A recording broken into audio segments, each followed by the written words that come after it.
Olá, eu sou o Fábio e você está no canal 10 Minutos Investindo. Aqui nós falamos de ações, opções, mercado em geral, day trade, position e swing trade.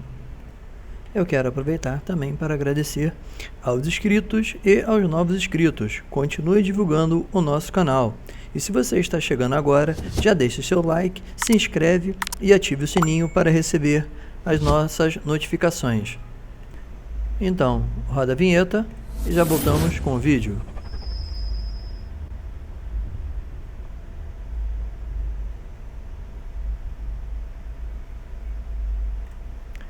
Como sempre, lembrando que o material divulgado nesse vídeo não é recomendação de compra ou venda e tem finalidade unicamente caráter informativo e educacional.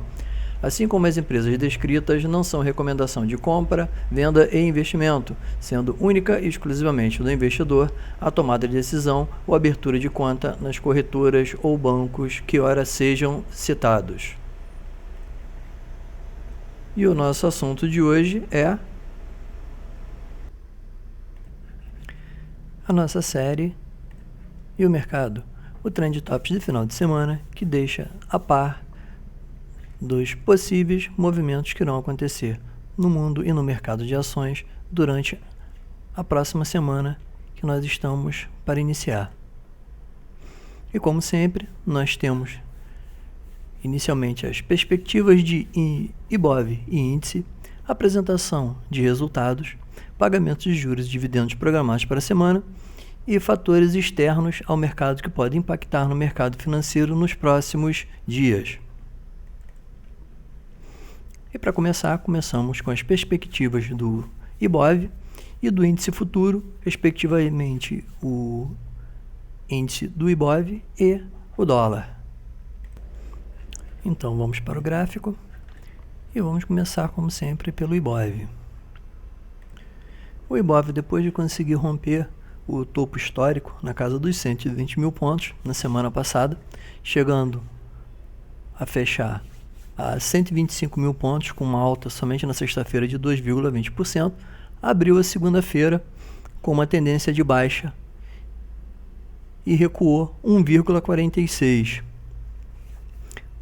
Bom, ao meu entender, boa parte desse movimento foi aguardando as medidas que seriam anunciadas pelo governo americano relativo ao pacote de estímulos que se imaginava que fosse em torno de 3 trilhões, não é bilhões mesmo, é trilhões mesmo, tá, gente? Parece um número astronômico, mas é o número real. Parece que o mercado esperava algo em torno desse valor, de 3 trilhões, e acabou que o valor ficou abaixo do que muitos, e o mercado, inclusive americano, de certa forma, esperava.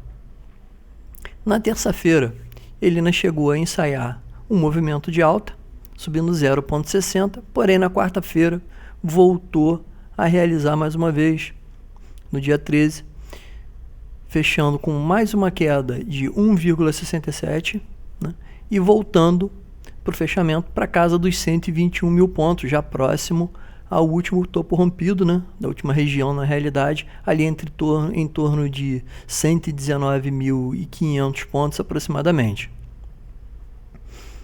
Na quinta-feira, novamente tentou devolver a alta, subindo 1,27, porém na sexta-feira não aguentou, mediante pressões externas principalmente, né,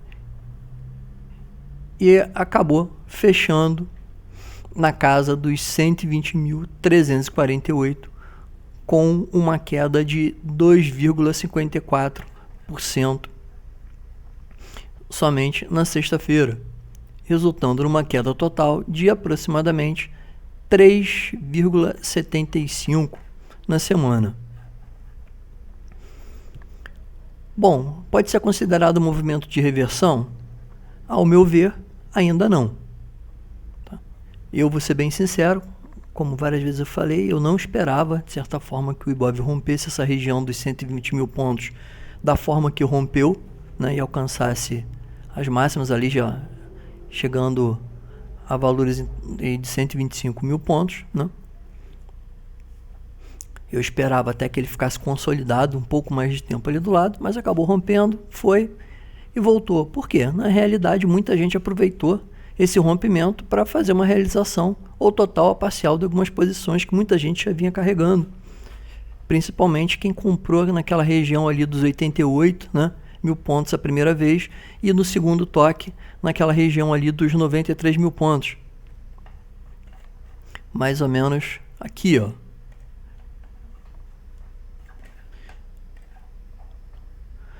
Então, para mim é um movimento de correção.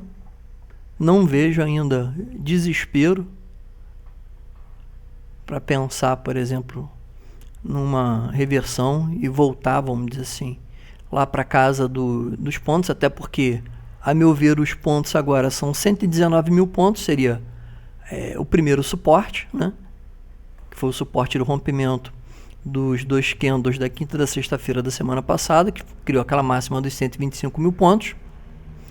Lembrando que durante essa semana toda também foi uma semana de realização dos movimentos de quem estava posicionado em opções, né? Que até a sexta-feira foi o último dia para você negociar, rolar ou finalizar suas posições, que normalmente mexe com o mercado também internamente.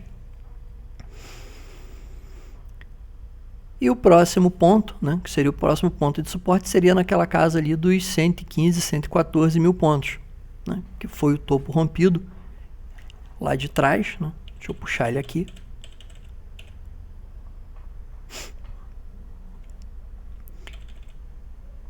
Que é essa região aqui, ó,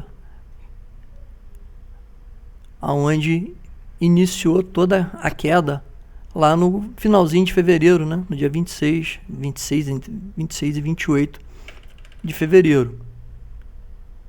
Então, para mim, por enquanto, não há motivo de desespero.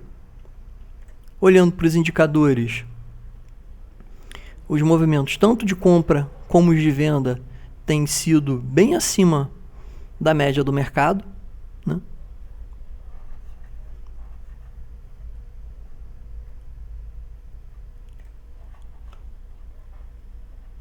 O ABV no diário ainda não perdeu a média móvel de 21 períodos, assim como não perdeu também a média de 21 períodos ainda, né? Pelo último candle, tanto no ABV, apesar de estar apontando para baixo agora, ele começou a fazer, para todos os efeitos, está mantendo uma região de topo, né? Não inclinou para todos os efeitos para baixo ainda continua se mantendo acima da média móvel de 21 períodos. Se você puxar para o semanal, o ABV ainda está bem esticado, ainda fazendo, por enquanto, topos e fundos ascendentes. A meu ver, só pode ser considerado um movimento de reversão a partir do momento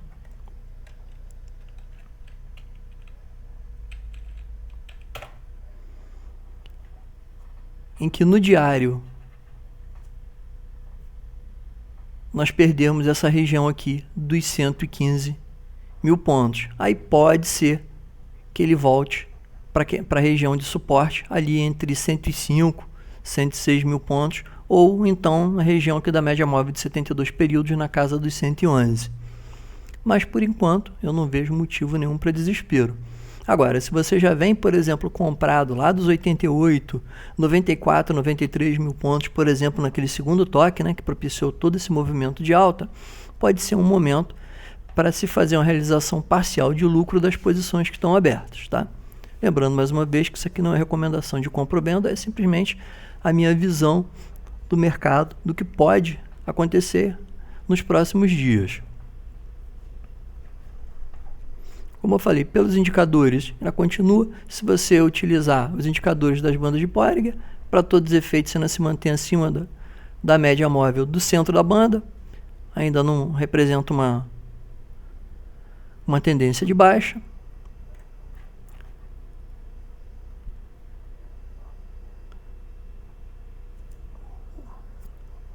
O MACD, apesar de estar virado para baixo, mas ainda está muito esticado, está numa região muito alta ainda.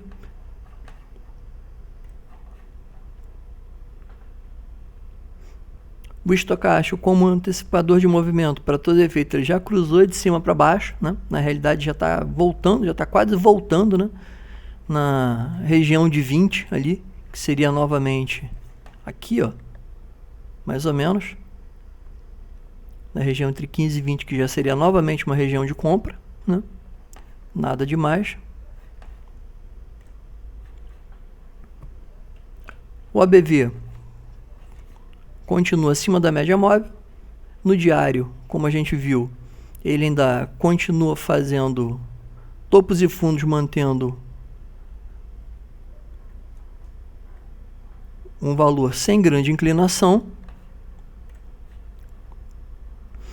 E o momentum já apontou para baixo, já desde da queda lá dos 25 mil pontos.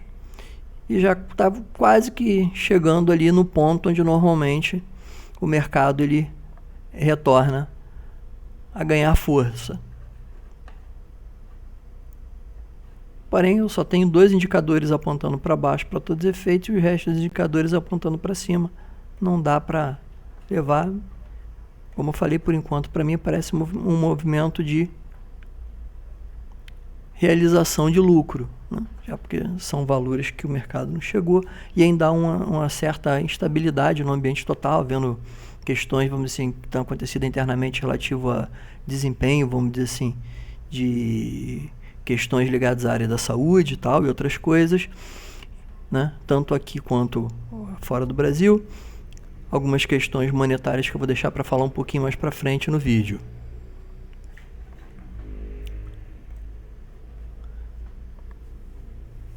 Olhando para o índice, vou tirar aqui do gráfico, vamos colocar para o gráfico diário.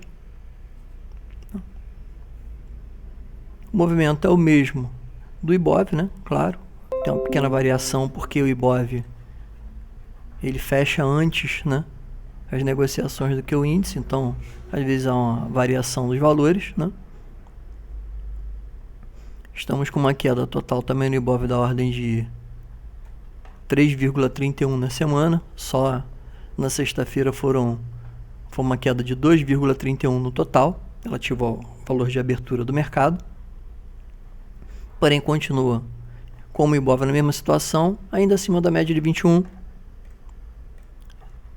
Se olharmos a média de 21, né, e olhar o estocástico, na mesma situação, apontado para cima, né, por enquanto não há motivo nenhum em específico para pensar ainda, tá, no movimento de reversão, tanto olhando para o Ibov quanto olhando para o índice. Ou seja, se você está comprado no swing trade, dependendo de quanto você esteja comprado e de onde você vem comprado, pode ser uma possibilidade de fazer uma realização parcial. Para quem opera no day trade, né? Semana que passou foi semana de operar vendido, não teve jeito. Olhando para o dólar, doleta, né? Vem riscando bem, variando bastante durante essa semana, altos ralis. Vou pegar aqui o gráfico do dólar só dessa, vou colocar aqui o gráfico de 60 minutos para ficar mais fácil verificar. Dólar começou consolidando para todos os efeitos aqui na região, abriu a semana bem forte, né? Na região aqui dos 5,48 a 5,54, se eu não me engano, alguma coisa do gênero, né? 5,52, né? Ficou consolidado nessa situação durante toda a segunda-feira, para todos os efeitos, rodou bastante, né? Boas altas e boas baixas. Na terça-feira despencou literalmente, né? Foi só para baixo, caiu na terça-feira 2,66. Na quarta-feira abriu com gap de alta, parecia que ia puxar. Deu sequência à tendência de baixa. Durante o pregão, lá por volta de 1h da tarde, meio-dia, alguma coisa, 1h mais ou menos, voltou a ganhar força, ganhou tudo. voltou próximo da abertura, chegou na abertura, não aguentou, caiu e veio fechar na terça-feira aqui na casa de 5.303, ainda mantendo a tendência de baixa, com uma queda novamente de aproximado 0,94. Quinta-feira manteve a tendência de baixa. Sexta-feira ele acabou recuperando uma parte do prejuízo e fechou com alta de 1,84. Porém, a tendência ainda é uma tendência de baixa. Por quê? Olhando, por exemplo, aqui para as bandas de Bollinger, ele abriu com um gap na sexta-feira, se manteve acima da banda. Só pode se considerar propriamente que a tendência continua se ele conseguir realmente se manter durante os dois próximos dias da semana, segunda e terça-feira, principalmente acima desses valores de fechamento, que foi na casa dos 5.294. Porém, eu, por enquanto, sendo bem sincero, não acredito muito nessa possibilidade. Tem muita gente falando de dólar a R$6 e tal, né? E eu vou dizer por que por enquanto eu não vejo essa possibilidade ainda. Vamos lá. E até porque o volume, para todos os efeitos, principalmente tem sido bem alto, né? Tem tido uma resposta muito alta nos volumes. Deixa eu puxar ele aqui. Tanto de compra quanto nos volumes de venda. Tá? Puxando no diário, por exemplo.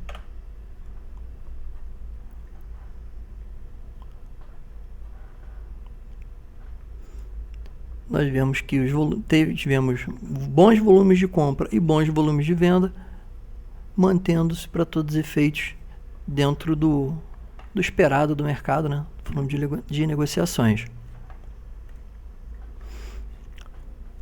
Olhando o ajuste, como eu falei, se você for pensar em indicadores, tem o MACD perdendo volume para todo efeito, se aproximando da média móvel central do indicador, que indicaria provavelmente uma perda de força da moeda para os próximos dias. Porém, o estocástico já me diz outra coisa, né, para todos os efeitos. Caiu muito e eu tenho, no momento, teoricamente, a média amarela, que é a média rápida, passando pela vermelha cruzando, que daria um sinal de compra. Porém, compra garantida no dólar, normalmente é nessa região aqui, ó. Né, que seria região de 0,62, de 0,2 a 6,83, que seria mais ou menos onde o dólar costuma bater e voltar, ou seja, onde normalmente ele reage. Então é um ponto ali que é de dúvida para todo efeito. Eu não acho que vale a pena pensar em operar comprado, por exemplo, no dólar, olhando, por exemplo, para esse indicador. Olhando para o ABV, né, ele cruzou a linha de 20 para cima, né,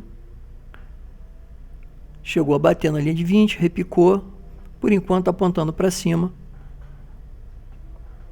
fazendo para todos os efeitos, por enquanto, topos e fundos ascendentes, mas isso aqui está baseado no curtíssimo prazo, né? Então,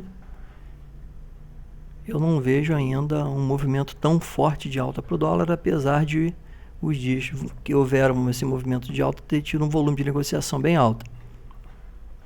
E olhando para o nosso amigo aqui, o momento, ele está no meio do caminho, ou seja, não dá para imaginar se vai subir ou se vai descer. Se vai descer, para todos os efeitos, normalmente ele vem para cá. Se vai subir, para todos os efeitos, ele chega mais ou menos nessa porção aqui dos 392. Então, comprar ou vender no meio do caminho é complicado. Para todos os efeitos, olhando só para esse indicador aqui, a tendência seria de baixa. Um fato que eu sempre chamo muita atenção é relativo ao quê? Aos DIs 23, deixa eu colocar aqui no outro gráfico, né? E no DI 25.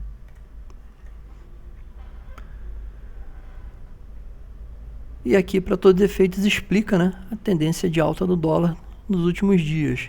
DI para cima, para todos os efeitos. O DI 23 estava abaixo dos dos 4%, né? Estava na casa ali, segurando ali na casa de 4,93, por exemplo, puxou bem essa semana. E o DI 25, que também estava nessa casa de 4,23 o 23 e 4,93 mais ou menos, 92 o 25.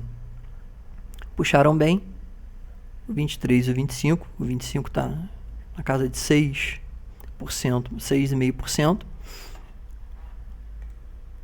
Porém, já chegando perto de uma região, chegando numa região na realidade que é uma região próxima à região de topo. Normalmente é o indicador que eu uso como balizador para operar, quando eu opero, né? Dólar principalmente.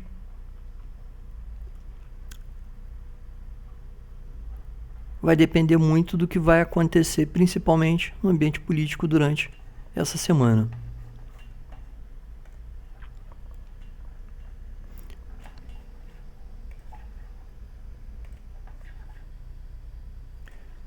Para essa semana, relativo à apresentação de resultados, não temos nada de relevante, só alguns comunicados, nada que possa movimentar o mercado durante a semana. Porém, temos algumas empresas pagando dividendos e juros seu capital próprio durante a semana. Nós temos a MRV pagando dividendo da ordem de 0,2071 centavos para suas ações de ticket MRVE3, que estão com dividend yield de 1,68% nos últimos 12 meses. A Datacom será no dia 18/1 de 2021 e a data de pagamento dia 28/1 de 2021. Temos a Ser Educacional, também pagando juros sobre capital próprio da ordem de 0,1201 centavos para suas ações de ticket SEER3, que estão com dividend yield de 2,04% nos últimos 12 meses. A Datacom foi no dia 4/1 de 2021 e a data de pagamento será no dia 20/1 de 2021. Temos também a Sul América pagando juros sobre capital próprio da ordem de 0,1576 centavos para suas ações de ticket SULA11, que estão com dividend yield de 4,78% nos últimos 12 meses. A data de comunicação foi no dia 6/1 de 2021 e a data de pagamento será no dia 18/1 de 2021. Ela também estará pagando juros sobre capital próprio da ordem de 0,0525 centavos para suas ações de ticket SULA3, que estão com dividend yield de 4,09% nos últimos 12 meses, também com Datacom no dia 6/1 de 2020 e data de pagamento também no dia 18/1 de 2020. Ela também pagará juros sobre capital próprio da ordem de 0,0525 centavos para suas ações de ticket SULA4, que estão com dividend yield de 5,25% nos últimos 12 meses, também com data de comunicação no dia 6/1 de 2021 e a data de pagamento no dia 18/1 de 2021.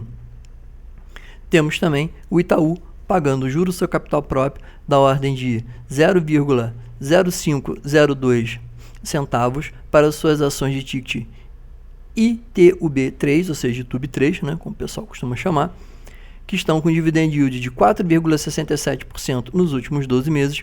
A data de comunicação será no dia 22/1 de 2021 e a data de pagamento será no dia 30/4 de 2021.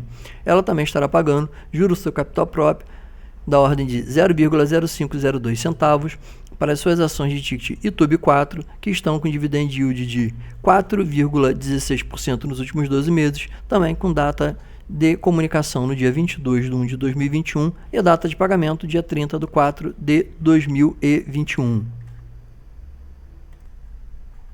Nós temos também a ISA CETIP pagando dividendos da ordem de 0,1761 centavos e juros sobre capital próprio da ordem de 0,6615 centavos para as suas ações de ticket TRPL3, que estão com dividend yield de 5,85% nos últimos 12 meses. A data de comunicação foi no dia 16/12 de 2020 e a data de pagamento será agora no dia 18/1 de 2021. Ela também estará pagando dividendos da ordem de 0,1761 centavos e juros sobre capital próprio da ordem de 0,6615 centavos para suas ações de ticket TRPL4, que estão com dividend yield de 6,18% nos últimos 12 meses, também com data de comunicação no dia 16 de 12 de 2020 e a data de pagamento também no dia 18 de 1 de 2021. Nós temos também o Banrisul pagando juros sobre capital próprio da ordem de 0,0489 centavos e 0,0782 centavos para os seus tickets BRSR3, que estão com dividend yield de 4,23% nos últimos 12 meses. As datacom relativo ao primeiro juro sobre capital próprio foi dia 29 de 12 de 2020 e relativo ao segundo no dia 30 de 12 de 2020. E a data de pagamento será no dia 20 de 1 de 2021. Ela também estará pagando juros sobre capital próprio da ordem de 0,0489 e 0,0782 para suas ações de ticket BRSR5, que estão com dividend yield de 3,23 nos últimos 12 meses. A datacom para o juro sobre capital próprio da ordem de 0,0489 é dia 29 de 12 de 2020 e para o juro sobre capital próprio da ordem de 0,0782 é o dia 30 de 12 de 2020 e a data de pagamento também será no dia 20 de 1 de 2021. E ela também estará pagando juros sobre capital próprio da ordem de 0,0489 e 0,0782 para suas ações com ticket BRSR6, que estão com dividend yield de 4,57% nos últimos 12 meses. A data de comunicação do primeiro pagamento é no dia 29 de 12 de 2020 e do segundo pagamento no dia 30 de 12 de 2020. E a data de pagamento será no dia 20 de 1 de 2021. E nós temos, fechando a semana, a TIM pagando juros sobre capital próprio da ordem de 0,2409 centavos para suas ações de ticket TIMPS3, que estão com dividend yield na casa de 3,92% nos últimos 12 meses. A data de comunicação foi no dia 18 de 12 de 2020 e a data de pagamento será no dia 22 de 1 de 2021. E com isso, encerramos a semana das empresas que estarão pagando dividendos e juros sobre capital próprio. Eu queria chamar a atenção para um detalhe para os próximos dias, não é para a próxima semana, mas para o pessoal que gosta de procurar uma oportunidade de repentemente, ou para quem tem as ações de duas empresas em específico para a próxima semana, que são a apresentação de resultados da Cielo, com ticket Cielo3, e da IRBR Brasil Resseguradora, a famosa IRBR3 também, que as duas para os próximos dias, né, a Cielo no dia 27 e a IRBR no dia 10 de fevereiro, agora, próximo, estarão divulgando os seus resultados de 4 trimestres de 2020. E como são duas empresas que estão com os seus valores bem abaixo, né, dos valores normalmente tanto cotados pela maioria das casas de análise, quanto há uma certa expectativa forte sobre o desempenho dessas empresas, principalmente a IRBR, né, em relação aos seus números do quarto trimestre, pode gerar uma volatilidade grande nesses dois papéis e, de repente, gerar bons lucros numa oportunidade de curtíssimo prazo. Então, para quem gosta de repente fazer uma movimentação e tentar pegar um movimento rápido de curtíssimo prazo, o que seria nesse caso? Alguma coisa em torno de 10 dias, 15 dias, por exemplo, vale a pena ficar de olho no movimento dessas duas ações. E para finalizar, para o gráfico não ficar muito longo, né, para todos os efeitos, esse vídeo não ficar muito longo, queria trazer algumas situações aqui para vocês ficarem de olho, que eu acho importante, né? Que é, no caso, dando uma olhada, por exemplo, no gráfico da EWZ, né?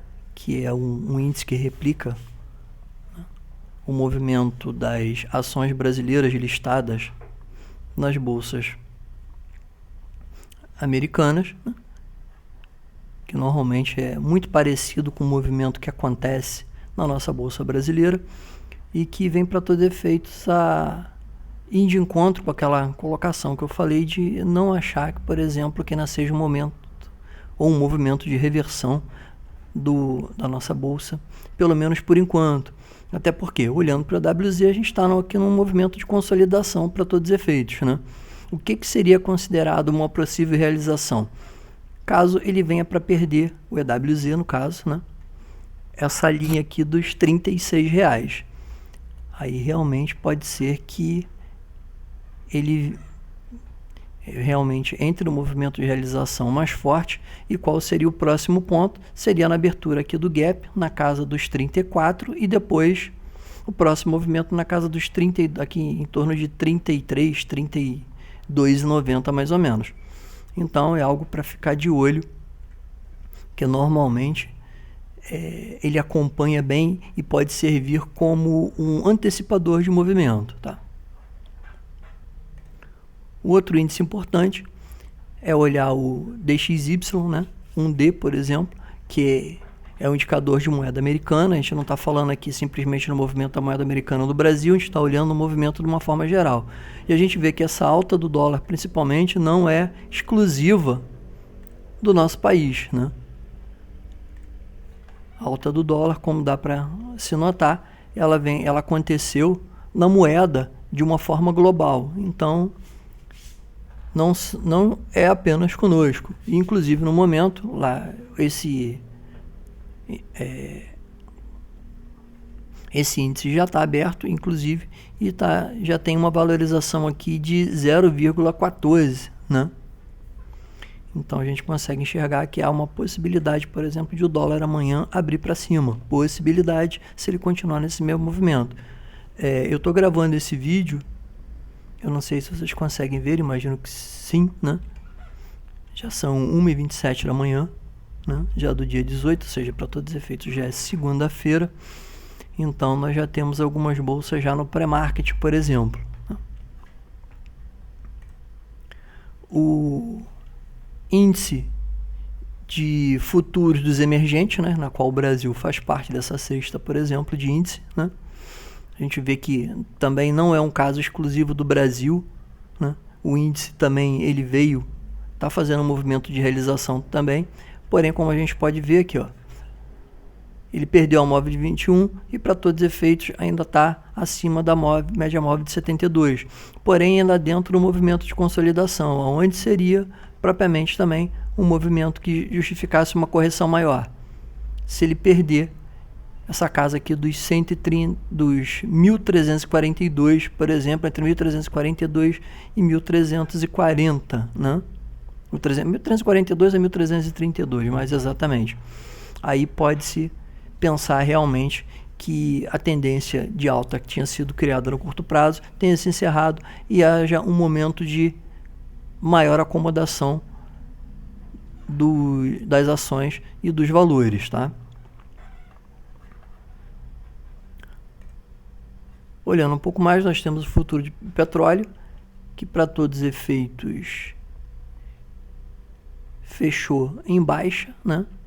Depois de um rally bem forte de alta, porém fechou em baixo, mas está se mantendo ainda, se segurando aqui na média móvel de 72. Para quem está comprado e quem vem acompanhado deve lembrar que eu falei que nos últimos vídeos que petróleo era um bom negócio dado pelo desconto para todos os efeitos, né? Que não estava fora do valor, porém já chegou próximo aqui, ó, do nosso primeiro alvo, que seria aqui na casa dos R$54, ó.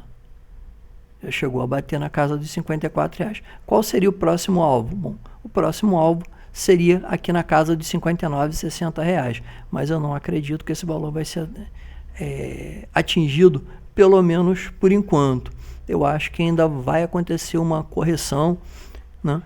Imagino que ele deva voltar aqui para casa dos 50 a 52 reais o barril, para depois ganhar força novamente, né? Mas tudo vai depender de como o humor do mercado vai acordar amanhã.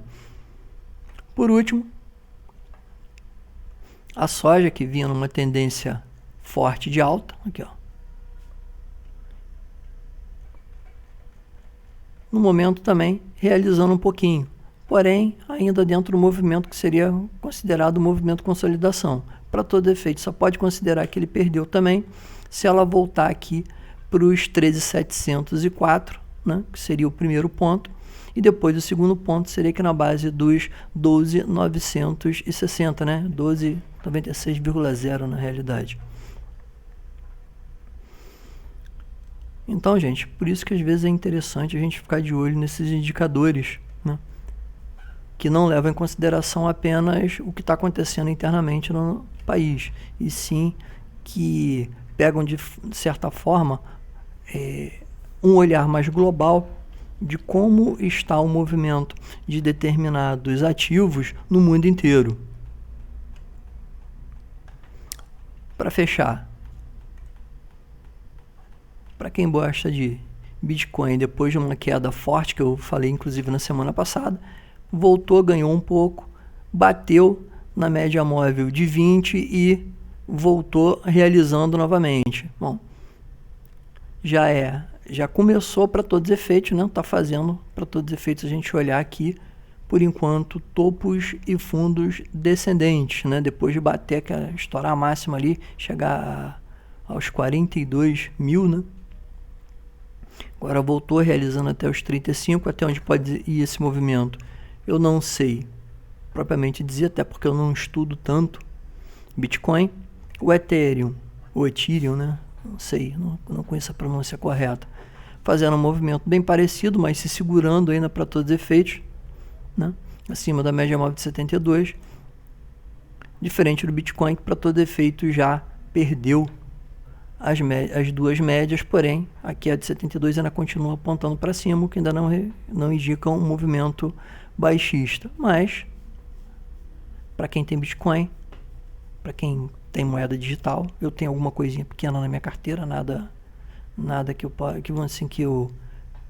tenha que ter tanta preocupação, né? Vale a pena ficar de olho. E finalizando o nosso vídeo, como sempre,